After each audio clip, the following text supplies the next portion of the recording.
broadcasting across the nation from the East Coast to the West, keeping you up to date on technology while enjoying a little whiskey on the side, with leading-edge topics, along with special guests, to navigate technology in a segmented, stylized radio program. The information that will make you go, Pull up a seat, raise a glass with our hosts as we spend the next hour talking about technology for the common person. Welcome to TechTime Radio with Nathan Mumm. Welcome to Tech Time with Nathan Mumm, the show that makes you go, technology news of the week. The show for the everyday person talking about technology, broadcasting across the nation with insightful segments on subjects weeks ahead of the mainstream media. We welcome our radio audience of 35 million listeners to an hour of insightful technology news. I'm Nathan Mumm, your host and technologist with over 30 years of technology expertise. Our co-host, Mike Raday, in studio today is the award-winning author and is a human behavior expert. Now, we're live streaming during our show on 4 of the most popular platforms, including YouTube, Twitch.tv, Facebook, and LinkedIn. One of these days, we hope Blue Sky will get that streaming service so we can be on there also. We encourage you, though, to visit us online at techtimeradio.com and become a Patreon supporter at patreon.com/techtimeradio. We are all friends with different backgrounds, but we bring the best technology show possible weekly for our family, friends, and fans to enjoy. We're glad to have Odie, our producer, at the control panel today. Welcome, everyone. Let's start today's show. Now on today's show. All right, today we got Geek-tastic show lined up for you today. We have a new White House AI and crypto czar. What does that mean for tech and regulation? Then Gwen Way joins us for something retro and perfect for that holiday. And it's a blast from the past, or is it a modern twist? Stay tuned to find out. And in shocking turns of events, a vodka maker has filed for bankruptcy in the U.S. after a ransomware attack. And have you ever heard of an earworm eraser? Curious about how it can stop those catchy tunes that just won't quit in your head? We got the scoop on this also. And OpenAI is charging $200 a month for an exclusive version of its reasoning model.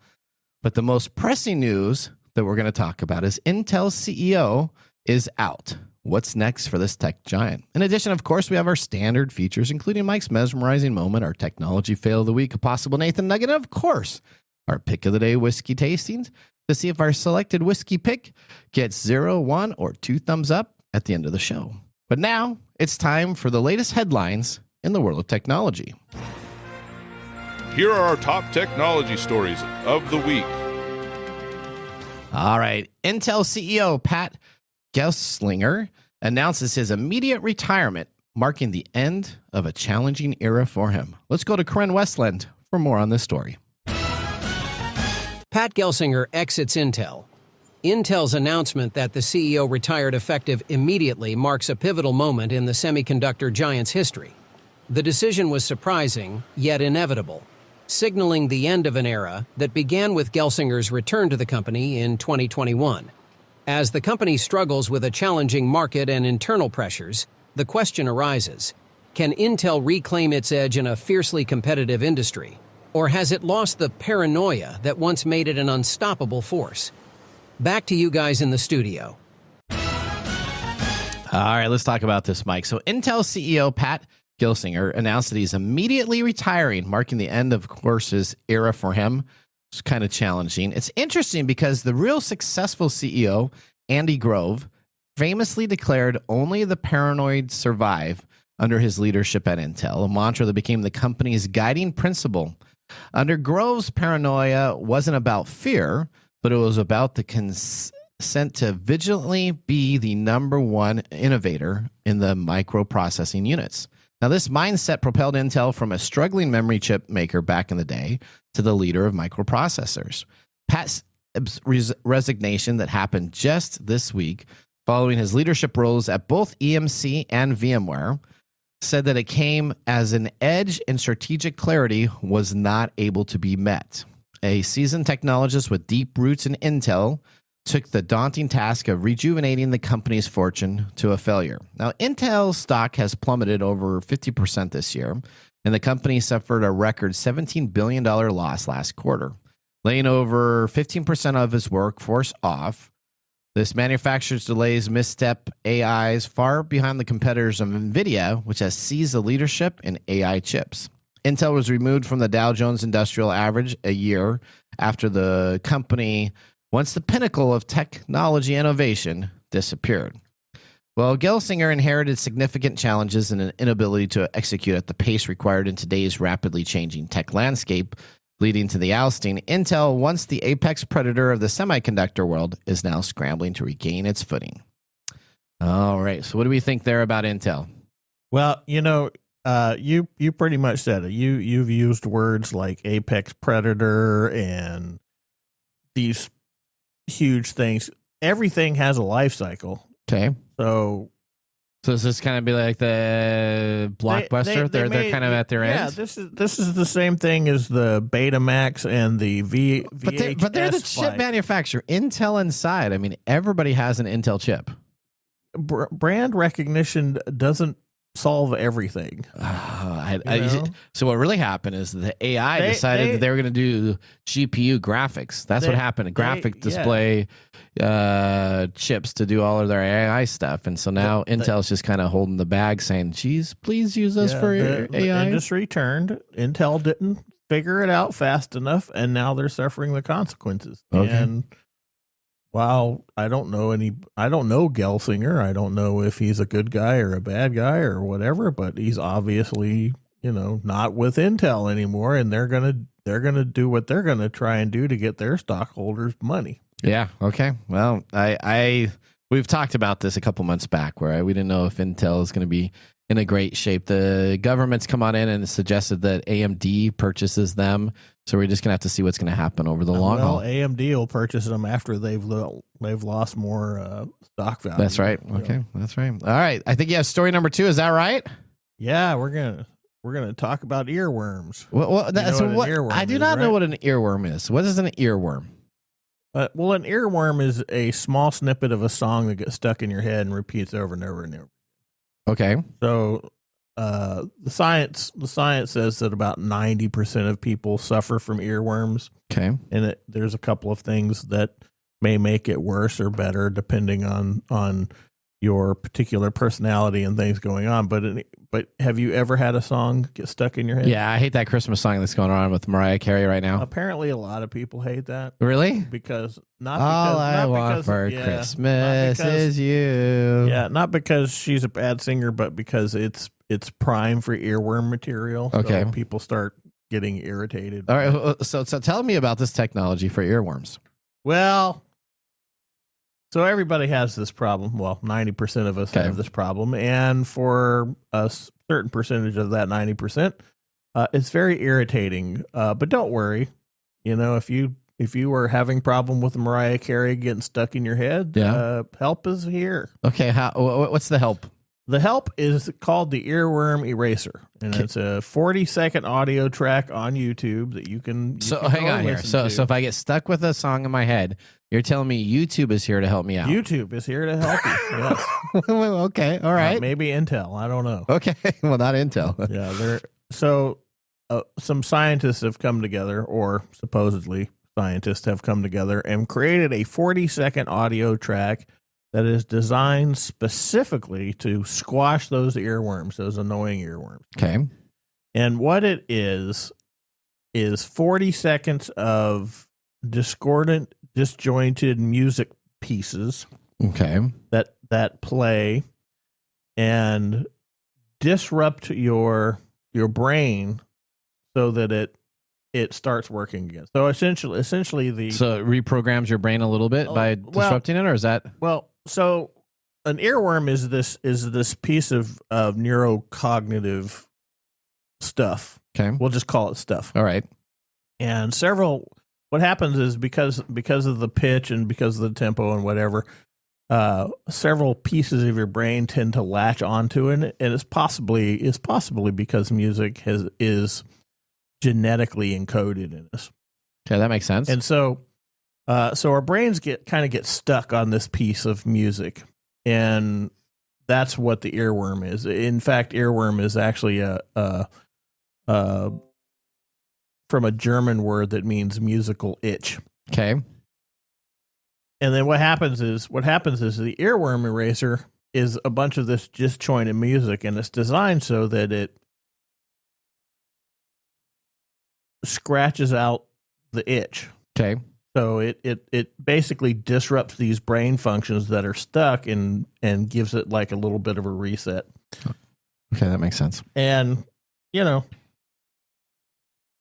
it's an interesting thing if you So do I just go and and put earworm eraser and you can have you watched the video a bit? Yeah, it's a weird video too. Well, the video is just there. Okay. I mean, it doesn't function as part of it, but it's got like a worm, he gets smashed and shot across space and a bunch of different stuff. So it's not really about the actual video. Sound. It's the sounds. It's the bunch of discordant and disjointed music bits all squashed together that helps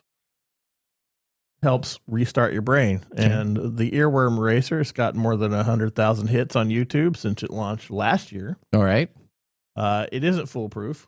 Okay. Nothing is. So it's not like it's gonna 100% guarantee to work, but it's gonna most likely work. No, but it makes sense if you understand a little bit about cognitive or neuroscience and how your brain maps the stuff. Yep. Okay. All right.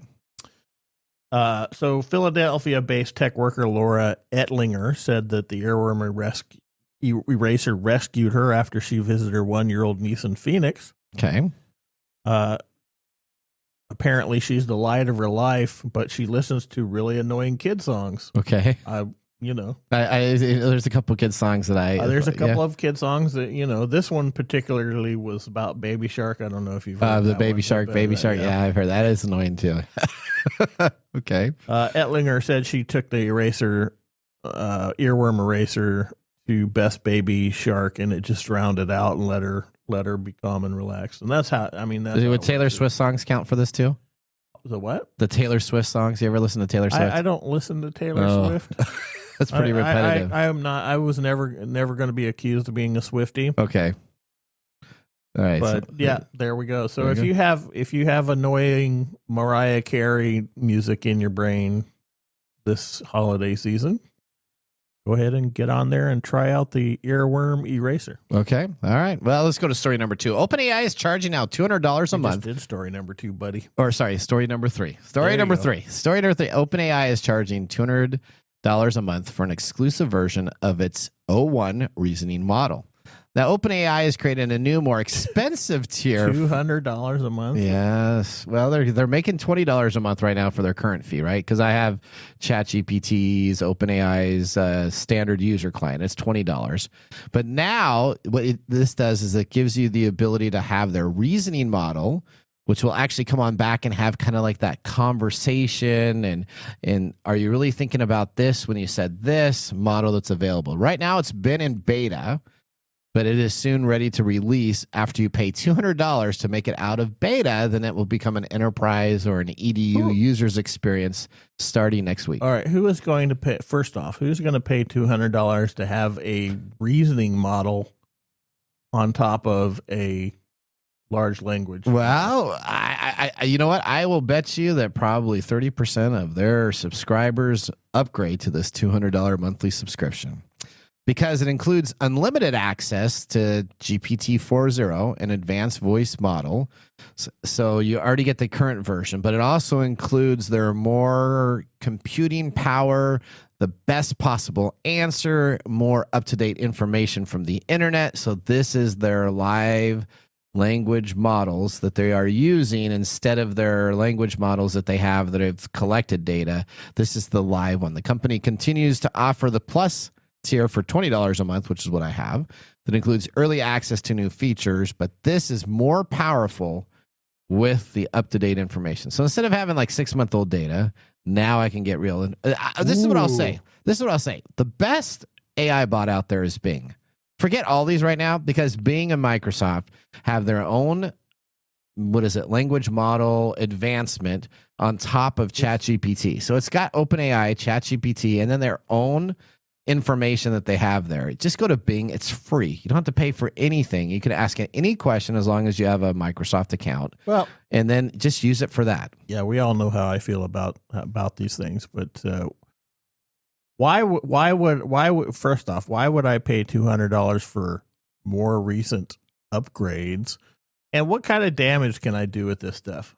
What type of damage can you do with? Well, like, meaning what? Yeah, if I'm let's say that I'm some sort of deep fake company. Okay, I make deep fakes. Is this going to help me make better deep fakes? Well, no, but let's say you're an AI company that's using this model to redo a product that you want to have, and then you want real-time stats. Listen, like a basketball game or a football game, right? You want real-time stats. You don't want to wait for that information to be able to crawl on something that's old. And if you want to say, hey, give me the stats of Josh Allen passing on third downs in the snow to blah, blah, blah, blah, blah, you could probably get that with this version, whereas you wouldn't be able to get it with the other version. Or so I don't have to wake up Nedry and be like, yo, dude, I hired you, make money for me to do all this reasoning for me. Yeah, that's right. You could do like that. You can get rid of lazy employees. You could do that. Or it could even maybe become a psychologist, right? Sure, why not? All right, story number 4. This is really fantastic news. I know that we need this in the White House. President-elect Donald Trump is going to have an AI and crypto czar in the White House coming in his term. Now, he's essentially chosen the all-in podcast host, David Sachs, to be this person. Now, the appointment of Sachs, is this person? Well, he hosted a $300,000 a person dinner at his mansion to fundraise for Trump's campaign this past July. So he's does he know anything about crypto or AI? Or? Well, you know what? He has a talk show that he talks about technology in cryptocurrency, and I would say he's knowledgeable. I wouldn't say I don't know if this is like the most intelligent individual that we have, but he's got a lot of bravado, and he's got a lot of smart enough. He was smart enough to convince people Trump's to pay campaign a lot of money. Well, yeah, $300,000 a person event, right? Yeah. So now he's going to be working with, of course, PayPal Mafia member Elon Musk. So I'm sure this White House is going to be an interesting White House with technology. Now, the first time Trump was in, we talked about this on our show. He was horrible for technology and cryptocurrency and cyber attacks. There was no unification. And we have said that under the administration of Biden that they actually hired people that did a very good job. So hopefully he will continue to take what was available there and make it successful. This sounds like a position for my nephew. So what's interesting is you can serve for 130 days a year without publicly disclosing your assets. Did you know that? This is like a special position. I don't pay attention to these things. So hey, you know. So he's going to be there for 129 days to help out. Then he's going to get fired. So then, well, I don't know how they served that time, but then he doesn't have to disclose any of the information that he has. Well, there you go. Well, that ends our top technology stories of the week. Moving on, we have Gwen Way up in our gadgets and gears segment with a product that will keep the retro fan in your house entertained. What is it, Gwen? We'll get to share this information in our next segment. You're listening to Tech Time with Nathan Mumm. See you after the commercial break. This is Mark. And Greg. For Copiers Northwest. With a terrific offer. Called Printer Care Plus. It's simple. Buy HP printer cartridges from Copiers Northwest and we'll service your current printers for free. That sounds too good to be true. It's made possible due to our HP Copiers Northwest relationship. Copiers Northwest is an HP Platinum partner. One of only 2 in the entire Northwest. And now with Printer Care Plus, Copiers Northwest will provide free printer service. As long as they purchase genuine HP cartridges from Copiers Northwest. That's right. IT departments no longer have to service printers. Or fix paper jams with Printer Care Plus. They can focus on more strategic initiatives. And let our experienced technicians keep their HP printers up and running. Sounds like a love-love relationship for IT departments. Don't get too carried away. So how do they get more details on Printer Care Plus? Call Copiers Northwest today, 206-282-1200, or visit copiersnw.com. Copiers Northwest. New ideas, new solutions.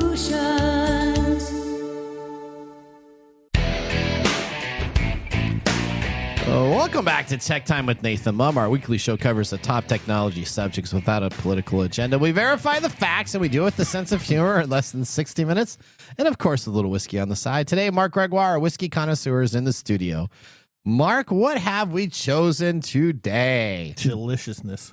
This is actually fantastic. I have not had something that this is This is Seriously? really. You said that about last week's. No, last week's was fantastic because it was cheap and decent, right? But this is. I don't think this is going to be cheap either. This is good though. What do we got? What do we got? Today is Elmer T. Lee Single Barrel Bourbon. Oh, Now, from Buffalo Trace's website, this is named after the master distiller Elmer T. Lee. oh, Elmer, like Elmer D. Fudd. Elmer Fudd. No. Okay. This whiskey is hand-selected and is bottled to the taste and standards that were set forth by Elmer T. Lee himself. Perfectly balanced and rich, as declared by the man who knew how great bourbon should taste, the nose brings notes of clove, vanilla, and old leather. Old leather. Yep. How do you have a taste of old leather? Oh, that's so delicious. Really? Yeah. Did you ever have like old leather that you'd lick or something? I don't know what old leather tastes like. It's more the smell of old leather that translates People into the don't palate. usually go around chewing on leather, but Okay, I'm just curious. Okay, old leather. Okay, all right. Okay. So the flavor balances fruit, honey, and vanilla with a light spiciness, a long and warm finish. Now, this is from the Sazerac Company, which is from the Buffalo Trace Distillery in Frankfort, Kentucky. Do they have like 80% of the market? The Sazerac Company, because when we talk about them all the time. They have a good portion. Okay, all right, that makes sense. This is a straight bourbon. It's non-age stated. It is 90 proof. The mash bill is undisclosed, but we do know this is Buffalo Trace's mash bill number 2, which is their high rye bourbon mash bill. Price is $40, but on the secondary, it can go as high as $250. Well, why was my pour so small today? What's going on with that? Well, maybe your pour happened. Did you pour it? No, maybe I poured it, and maybe I took a little bit out of your drink before I switched it over to mine. You drank some of my pour? Well, yeah, you know what? I drank it at 2 minutes before the show. Well, it's a hard to find bottle, and this was donated to us for the tasting today by our friend Chris. Oh, okay, Chris. Well, nice shout out to Chris. He's a big whiskey connoisseur, just like Mark is. You guys need to do like a whiskey show. Snob. Yeah, they're connoisseurs. That's the nice way of it. They meet. Do you guys meet like once a week to have sippings? We don't meet that often. That would be nice if we did. Okay, all right, there you go. Well, okay, all right. Well, I am really liking this right off the bat. Yeah, I'm starting to get a little bit suspicious that you keep bringing in these high rye things that I'm starting to really like. So he's changing your palate. Yeah. Okay, well that's good. Is that something you're doing on purpose? Are you trying to do that on purpose?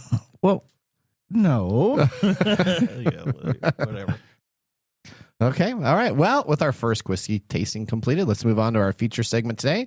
We have Gwen Way joining the show. She's an expert in cybersecurity during the day and a game board geek in the evening, as well as a producer of TechTime Radio and our Gadgets and Gear Gal. Let's get ready to start our Comcast video stream to start our next segment. What's new in our gadgets and gear? All right. Welcome back to the show, Gwen. It's been great to hear. I'm sure Mike's excited about this object that you're going to be bringing in, aren't you, Mike? Sure. Why not? All right. So let's take a look at what we got here, Gwen.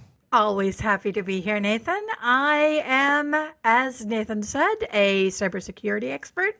I've been working in IT for about 25 years now, and I love it. Love it, love it, love it. All right, Gwen. Well, let's get to our gadget today. What do you have in store for us in this holiday season? Well, we're closing in on Christmas. It's gift time of year. So I wanted to find something that people could put under their trees to have fun with. Okay. So today I tracked down something called the Boltz Retro Stick. Okay, so it's the Boltz Retro Stick. Now, I'm really into retro gaming. I have tons with the Raspberry Pi that I've created, different versions with RetroPie and different ROMs. Make sure you only use ROMs that you have purchased the games for. Otherwise, that's illegal. But tell us a little bit more about this. Well, this device is for the non-technical who don't want to actually set up a computer. The Boltz Retro Stick is just a small rectangular device that you plug directly into your television set, and you're able to play up to 20,000 different types of games on it. That sounds good. You can have up to 4 people playing concurrently. So that's kind of different because most of the units I have only have 2-player controllers. Exactly. So it's a great family Christmas morning kind of thing. The other good thing about it is, well, with the consoles, you have to wait to download updates and all of that kind of stuff, which, because everybody gets consoles for Christmas, takes a long time on Christmas Day. This is just ready to go. You literally just plug it into your TV and play. You know, nothing's better than a plug-and-play device, because that is true. With all these new consoles that are out there, if you get a new game, by the time, even if you got it on a physical format, by the time you put it into your console, it'll take an hour to 2 hours to download all the updated maps, all the new upgrades, because everybody releases stuff late.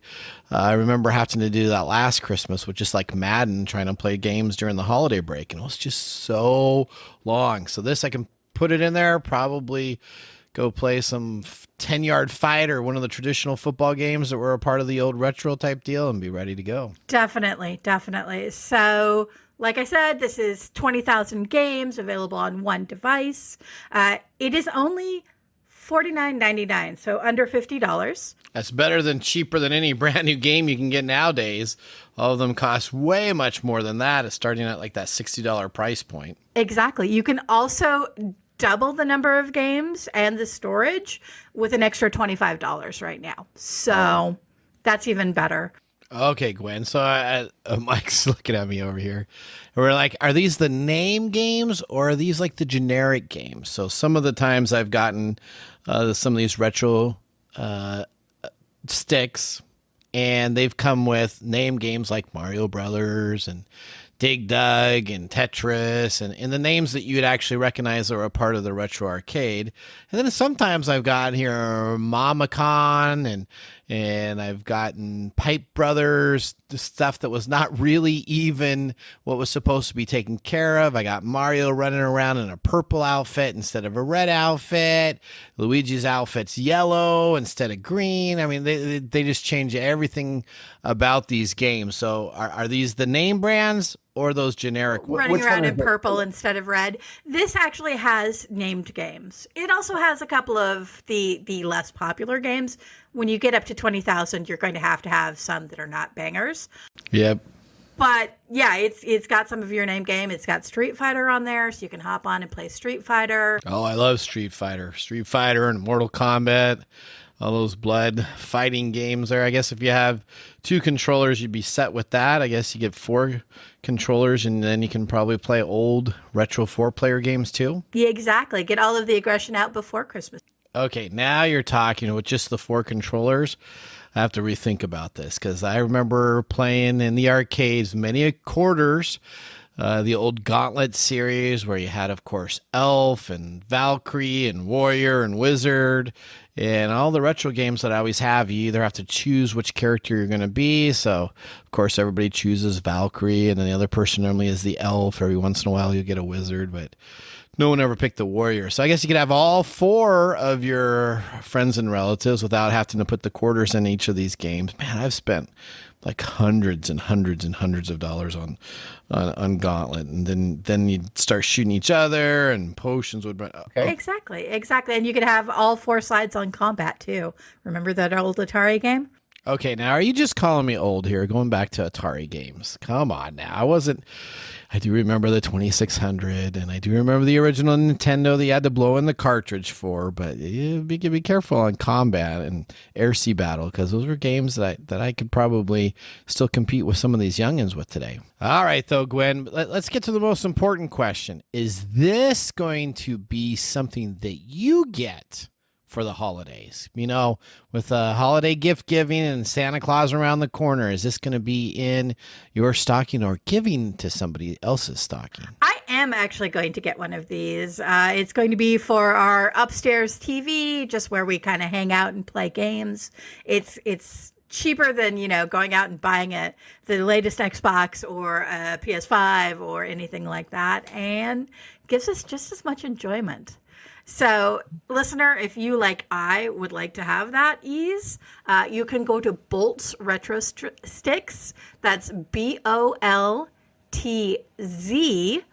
Retro Sticks, STICKS. CKS.com. And Santa has something in this holiday stocking for you, I'm sure. Yep, we've got one on the way already. All right. Okay. All right. Well, Gwen, thank you so much for coming on the show. We really appreciate that. Now, this is the last time we're going to see you this year, so it's going to be a whole year until I get to see you again. With that, though, I'm kind of curious, and maybe our listeners are also, maybe some of the ideas that you're going to be having to start off the new year. Well, I can tell you, we're going to start out going back to Kickstarter and looking at new and potential things.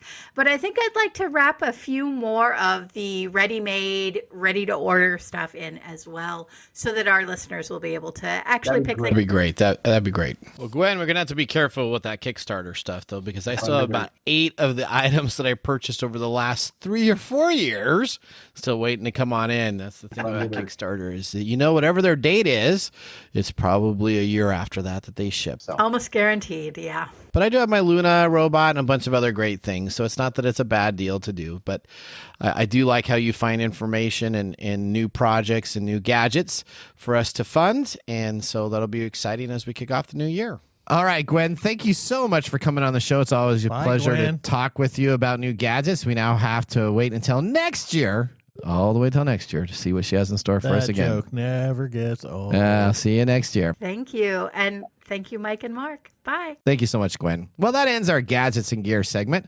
Up next, we have Mike's Mesmerizing Moment. Mike, are you ready for this? Let's start your moment now.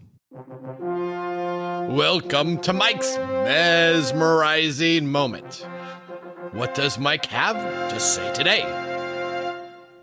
All right.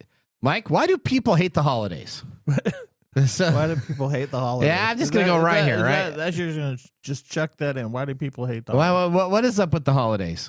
I can tell you that one of the big reasons why people may hate the holidays is the incredible amount of social and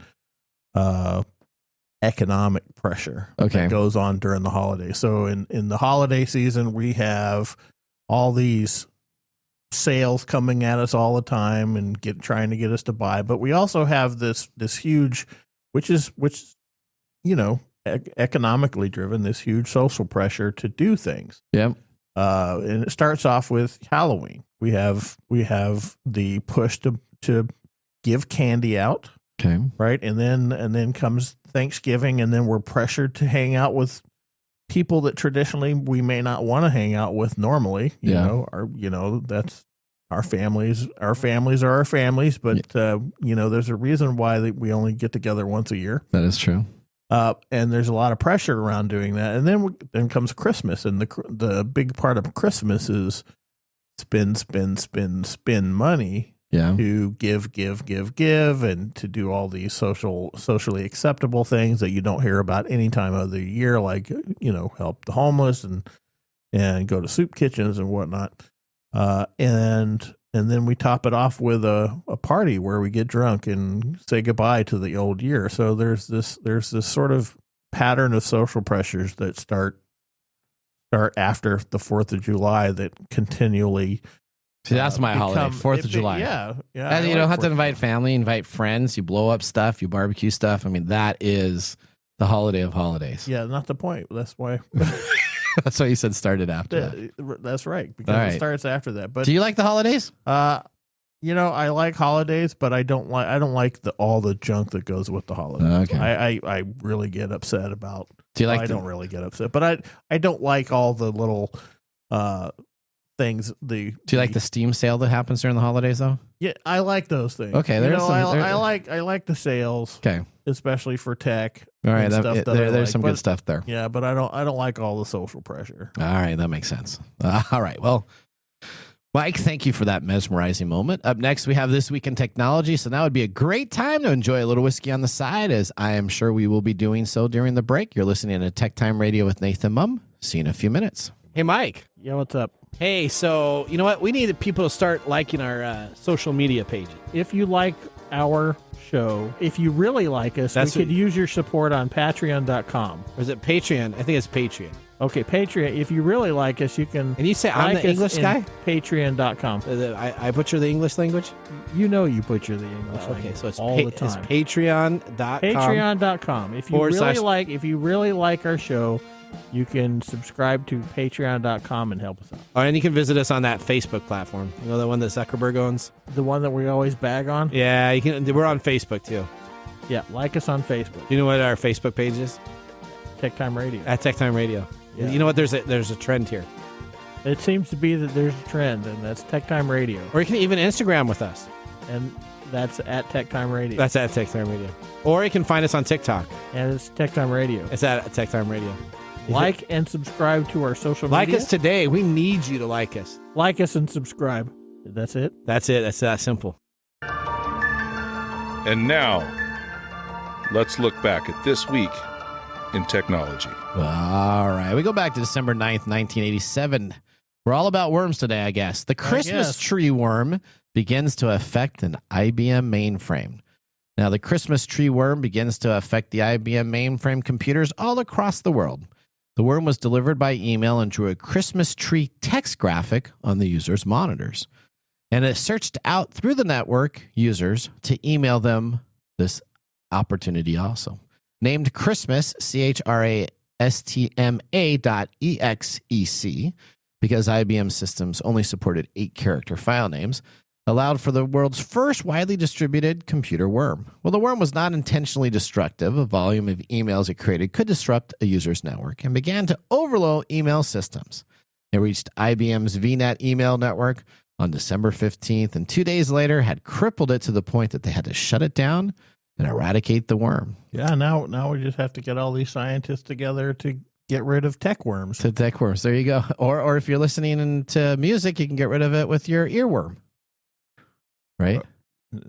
Okay. All right, there you whatever, go. dude. That was This Week in Technology. Let's just play the computer, the music, and then it'll get rid of the Christmas worm. There Okay. we go. Have you ever wanted to watch some Tech Time history with over 230 plus weekly broadcasts spanning 5+ years of video, podcast, and blog information? You can visit techtimeradio.com to watch our older shows. We're going to take a commercial break. When we return, we have Mark's Mumble Whiskey Review. See you after this break. Hello, my name is Arthur, and my life's work is connecting people with coffee. Story Coffee is a small batch specialty coffee company that uses technology to connect people to each product resource, which allows farmers to unlock their economic freedom. Try our Medium Roast Founder Series coffee, which is an exotic bourbon variety that is smooth, fresh, and elegant at storycoffee.com. That's STORI coffee.com. Today you can get your first bag free when you subscribe at storycoffee.com with code TechTime. That's STORI coffee.com. The segment we've been waiting all week for, Mark's Whiskey Mumble.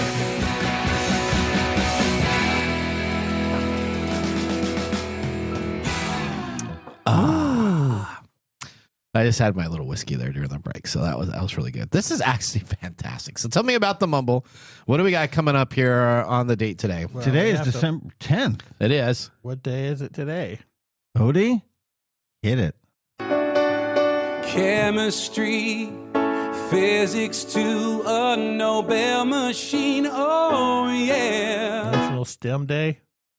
I have no idea. I am completely lost. It's Nobel Prize Day. Oh, it's Nobel Prize. Oh, I didn't know there was a Nobel Prize Day. Okay. Yeah. Is this the day that they announced the Nobel Pickle Day? So why wouldn't there be a Nobel Prize Day? Well, or green bean casserole day? Well, let me tell December you why 3rd, today that is like the exists. most important day now. I have that on a recurring scheduled calendar on my events. But let's talk about Nobel Prize Day. Okay, December 10th. Yeah. This day honors the achievements of Alfred Bernard Nobel. Okay. A Swedish engineer, chemist, entrepreneur, and philanthropist. We have all heard of the Nobel Prize that recognizes outstanding achievements in various fields in arts and sciences. Nobel Prize Day is a tribute to the person who instituted the prize. Okay. Now, Mike is going to love how today is related to our whiskey. Yeah, tell me. Okay.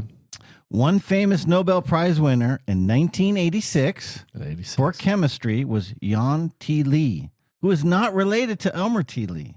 And our whiskey for today was originally released in 1986. Oh, okay. Oh, wow. Okay. Now, 1986 was a year after Elmer retired. Elmer T. Lee, besides being one of the most famous distillers, brought the world's Blanton Single Barrel. But now, hang on a second. I'm going to interrupt you. You said this was the 1986 Nobel Prize winner? Yep. Are you sure it's not L.I. Weasel? Well, there's a number of winners of the Nobel Prize. Is there really? Did you not know that? And this was specific for chemistry. Oh, never mind. That's why she played the soundtracks about chemistry. Oh boy. Okay. Elmer Fudd. All right. Continuing on, Mark. All right. So Blanton's Single Barrel was a pioneering effort in the bourbon industry, as Blanton's was the world's first single barrel bourbon. That is why Buffalo Trace honored him with another single barrel product named after him.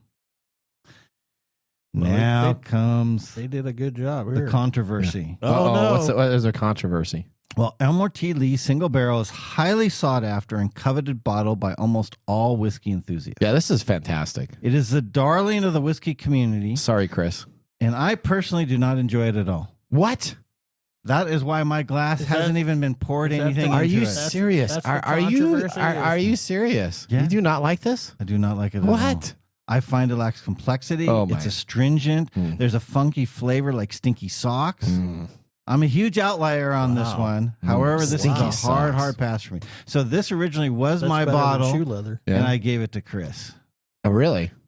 Well, he also paid me for it. Okay, well, he gave it to him. Gave you money for it? They gave you money for it, Yeah, not you got the whole cryptocurrency black for it. market thing. Yeah, I told him not to, and he listens to this podcast, so he was bad. Okay. And he Venmo'd me. Let me just tell you, I Chris, this is fantastic. I appreciate the Christmas Day gift, and Mike and I will be splitting this up, and we'll send you back the bottle. No kidding. The empty bottle. The empty bottle. That's right. That's right. That's a collector's item. All right, whiskey and technology are a great pairing. It's just like a musical and a good old black and white movie for the holidays, right? Okay. Don't you like musicals? I mean, every holiday music is musicals come in the holiday time, and black and white movies come for the holidays. Okay. Don't you watch musicals? No, the way you try to pair things up. Now, have you watched the movie Spirited? Spirited on Apple. No, but I have a pairing for you. What's that? The holidays. Shut the F up. No. The holidays goes like the Grinch and his dog Max. Better together. Oh, better. Oh, look and at no you. AI for that. No AI for that one. There you No go. AI would have probably had so much different stuff. Okay, all right. You know what? Let's move on. Since that was such a failure, let's move on to the next segment. All right, let's move on to our technology fail of the week, brought to you by Elite Executive Services. We are out of time. Congratulations. You're a failure. Oh. I failed, did I? Yes. Did I? Yes. Did I? Yes. All right. Well, this week's failures come to us from a vodka maker called Stoli. Now, I actually have 7 bottles of vodka from this distillery. So my question is, my pending question is the value going to go up or is it going to go down? Here's what we got. Stoli's Group USA company has filed for bankruptcy following an August ransomware attack, and Russian authorities seizing the company's remaining distilleries in the country. As Chris Caldwell, the president of Global Chief Executive Officer of Stoli USA, and Kentucky Owl, the 2 Stoli Group's subsidiaries, said that it filed on Friday bankruptcy because of the August attack that disrupted its IT systems, including its enterprise resource planning, ERP platform. The cyber attack forced manual operations across the group, affecting key processes such as accounting, with full recovery not expected until 2025. Now, I just don't get that. I'm struggling with that. Are you going to say that you didn't have any of this in the cloud? So you're saying that all of your information was stored locally. You had no backups of this, and you can't start until 2025. Man, those IT people at that company should be taken out and hit with a bottle of Russian vodka. All right, in August of 2024, the Stoli's Group's IT infrastructure suffered again this disruption in the wake of a data breach. The attack caused so many infrastructure operational errors that the Stoli Group, including Stoli USA systems, have been disabled, and most of the Stoli's Group's internal processes have all been completely into manual entry mode. Now, Interesting is that Caldwell said that the incident also prevented the Stoli U.S. subsidiaries from providing financial reports to lenders who claimed the two companies had defaulted on a $78 million debt and that they had to close operations. So now here's a very interesting tidbit at the end of this story, right? So they have a cyber attack, shuts down all their systems. And then all of a sudden we find out that the company had defaulted on a $78 million debt. So do you think the cyber attack had anything to do with the pre-existing debt to cause their systems to shut down? Dun, dun, dun. Well, I don't know. I don't drink Stoli. You don't drink Stoli? No, okay. All right. But so Mark, I'm going to put this on some research for you. How's this going to affect Kentucky Owl? That is a big bourbon brand. That is a big bourbon brand. So now, it's not as popular now as before since Dixon sold it years ago to Stoli. Okay. He was the mastermind behind it. Okay. So has had Kentucky Owl on the show? We have not had Kentucky Owl. So should we go run it out and get some Kentucky Owl before it disappears? Well, number one, the Kentucky Owl that was made by Dixon, you can't afford. Okay.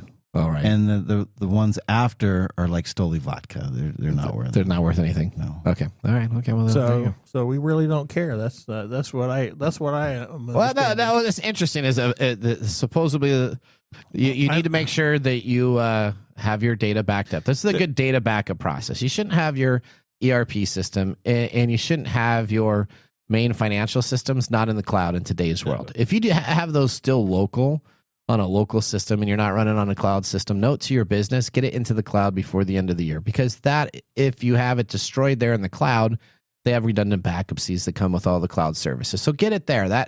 I mean, it's, if you're the IT person here and they reported to me, I would have fired them years ago, because there's no way that I would have said that was a good business structure to have it all local. And then now all of a sudden they have a bunch of money that they had to report on. Don't you find it interesting that a Russian company was hacked by hackers, and then it all shuts down? Such avid hackers. Yeah, I find that. What I really find interesting is a $78 million debt. Have you ever known that when a restaurant's in debt, all of a sudden they like amazingly have like a fire that happens in their kitchen or something like that, and they get their insurance claim? I'm not saying this is fraud, but for the cyber attack. Exactly what fraud okay, is. that's not. All right, we're gonna head out to our last commercial break. When we return, we still have a possible Nathan Nugget of the week, and of course our pick of the day. So sit back, raise a glass. You're listening to Tech Time Radio with Nathan Mumm. See you after this break. How to See a Man About a Dog. It combines darkly comic short stories, powerful poems, and pulp fiction prose to create a heartbreaking and hilarious journey readers will not soon forget. Read How to See a Man About a Dog, collected writings, for free with Kindle Unlimited. Ebook available on Kindle, print copies available on Amazon The Bookpository, and more. This is your Nugget of the Week. All right, here's our Nugget of the Week. Xbox wants to continue being your console even after the life of the console, and it's pairing with a company called iFixit to help everyone out. This is a great story for me. All right, iFixit now sells genuine Xbox parts that you can use to repair your Xbox Series X and S, and offers official guides to help you with the fixes. You can browse what's available from iFixit's Microsoft Repair Hub. Microsoft sent out a press announcement saying that Microsoft is excited to be working and keeping these Xbox running longer and out of the waste heap, Elizabeth Chamberlain said. iFix Director of Sustainability also says the statement is that we now offer official Microsoft parts, and a step-by-step repair guides for the Xbox Series S and X includes both the all-digital and disk drive editions. Now, iFixit has continued to grow to be a repair hub site, more than just the parts it originally started to sell, and now has Microsoft Surface devices and other hardware devices, including generators and other mechanical devices that could be repaired. Since they've launched their Surface parts collaboration with Microsoft last year, they've been helping customers repair their own Microsoft laptops and tablets. It's awesome to be able to offer Xbox owners the same opportunity. Microsoft isn't the only gaming company that iFix has partnered with. iFix sells nearly every part to the Steam Deck and offers a bunch of repair guides for Valve's handheld PC too. Microsoft itself offers first-party parts for the standard Elite Series 2 Xbox controllers. Now, iFixit offers genuine repair parts for Google Pixel phones and Pixel tablets. The company has sold genuine parts for Samsung, but that partnership ended earlier this year. Now, if you want to find out more information, you can click on the link on techtimeradio.com under Nugget, and it will actually take you to the iFix repair site so you can find out all of your Xbox information. What if I want to do an older Xbox? Well, they have stuff there for the original Xbox. Oh, okay. And Xbox 360. You so didn't talk about that. Well, but they just announced that they have the new stuff. So the new stuff's more important, of course, for a press release than the old stuff. But if you want to go back and take your original Xbox and mod it and do whatever needs to be done, they have the guides to help you there. Not to mod it, but to PSA, repair it. it doesn't work on Xboxes that went through a fire. It does not. Your Xbox that went through a fireworks though, doesn't it? No, all my. No, you brought it to my house and I cleaned it out. That was the original Xbox. Oh, you're talking about the new ones, the X's, the X's. Yeah, all the other stuff doesn't work. Didn't make it. Okay, all right. Well, that sounds great. Well, you know what, Mike? I think we're almost out of time. Now we want to thank our listeners for joining the program, and before that, we want to go to our whiskey tastings. And now our pick of the day for our whiskey tastings. Let's see what bubbles to the top. All right, today we are drinking from the Buffalo Trace Distillery, the Elmer T. Lee Single Barrel Bourbon. Okay. It is 90 proof, and it is $40 if you can actually find it anywhere on the shelf. Usually you have to pay more for it. It's usually around, secondary prices are about, well, the secondary market is about 120, but if you find it at a liquor store marked up, that can go up to about 250. Wow. This is pretty good. I really like this. What are you going to give this? A thumbs up or a thumbs down, Mike? I don't think I have to say anything because I've been talking about it the whole show. All right. So this is a thumbs up for me. Thumbs up for me too. Also, this is fantastic, and thank you, Chris, for allowing us to have this great whiskey to taste. Mark, and you bought this, but then you ended up trading it away. That's because it tastes like old socks. I had an opportunity to buy this at the $40 price point, so I knew other people love it. So Did you sell it at the $40 price point? Yeah. Oh, so it's such a nice guy. You're so nice. Does the price point of the liquor affect the taste, do you think? Price point.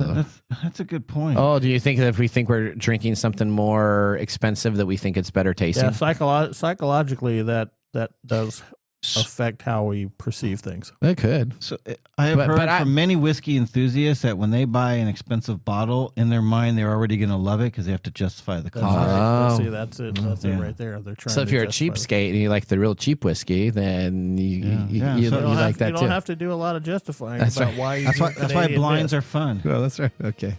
All right, Mike. Well, we're about out of time. We want to thank our listeners for joining the program. Listeners, we want to hear from you. You can visit us at techtimeradio.com. Click on Be a Caller and ask us a quick question on technology and our TalkBack recording system. You can also stay connected by signing up for information on our website today. For all of us at TechTime, it was an honor to be on the show today. Mark, thank you for bringing this great whiskey. Now, just to let you know, right at the end of the show, before we do the lead out, we do have a re-look back at some of our best Christmas songs. Mike?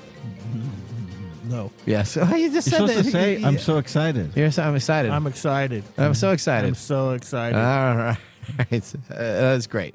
Well, thank you for letting me know about Nobel Prize information there because I did not know about that. I'm sure I'm going to have some people comment off the air on that for me, but that should be fantastic. It is great. That's not new for you, right? Well, I don't know. Okay. You know, the most important part, though, is remembering the science of tomorrow starts with the technology of today. See you next week. Later.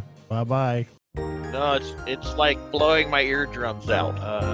If you want, I think you need to give yourself a couple more beats before you start singing because you just like... On the first day of Christmas, my AI gave to me Sam Altman back at OpenAI. On the second day of Christmas, my AI gave to me 2 biased bots and Sam Altman back at OpenAI. But Sam is definitely back at OpenAI. On the third day of Christmas, my AI gave to me 3 deep fakes, 2 biased bots, and Sam Altman back at OpenAI. On the 4th day of Christmas, my AI gave to me 4 data breaches, 3 deep fakes, and 2 biased bots, and Sam Altman back at OpenAI. That was awful. On the 5th day of Christmas, my AI gave to me 5 Elon tweets or X's, 4 data breaches, 3 deep fakes, 2 bias bots, and Sammy Altman back at OpenAI. Well, Mark is really singing well. On the 6th day of Christmas, my AI gave to me 6 hackers hacking 5 Elon tweets, 4 data breaches, 3 deep fakes, 2 bias bots, and Sam Altman back at OpenAI. On the 7th day of Christmas, my AI gave to me 7 drones spying, 6 hackers hacking, and a couple of tech hosts who are bored. 4 data breaches, 3 deep fakes, 2 bias bots, and Sam Altman back at OpenAI. On the 8th day of Christmas, my AI gave to me music, 8 ads tracking, 7 drones spying, 6 hackers hacking, 5 Elon tweets, 4 data breaches, 3 deep fakes, 2 bias bots, and Nathan's Bro Crush back at OpenAI. I think it's me, yeah. On the 9th day of Christmas, my AI gave to me 9 laws are breaking, 8 ads tracking, 7 drones are spying, 6 hackers hacking, 5 Elon tweets, 4 data breaches, 3 deep fakes, 2 bias bots, and Sam Altman back at OpenAI. On the 12th day of Christmas, my AI gave to me 12 AIs rising like T2, 11 ethics are missing, 10 jobs are losing, 9 laws are breaking, 8 ads are tracking, 7 drones are spying, 6 hackers hacking, 5 Elon tweets or X's or whatever he calls them, Cares and what then Elon 4 does. data breaches. 4 data breaches, 3 deep fakes, one with Mike, 2 bias bias bots, bots, and my buddy Sam Altman back in at his OpenAI place. after Microsoft and then rehired again and back. That was awful. The music was way too loud. I couldn't hear a damn thing that you said. We wish you a Merry Christmas. Thanks for joining us on TechTime Radio. We hope that you had a chance to have that moment today in technology. The fun doesn't stop there. We recommend that you go to techtimeradio.com and join our fan list for the most important aspect of staying connected and winning some really great monthly prizes. We also have a few other ways to stay connected, including subscribing to our podcast on any podcast service, from Apple to Google and everything in between. We're also on YouTube, so check us out on youtube.com/techtimeradio, all one word. We hope you enjoyed the show as much as we did making it for you. From all of us at TechTime Radio, remember, Mumm's the word. Have a safe and fantastic week.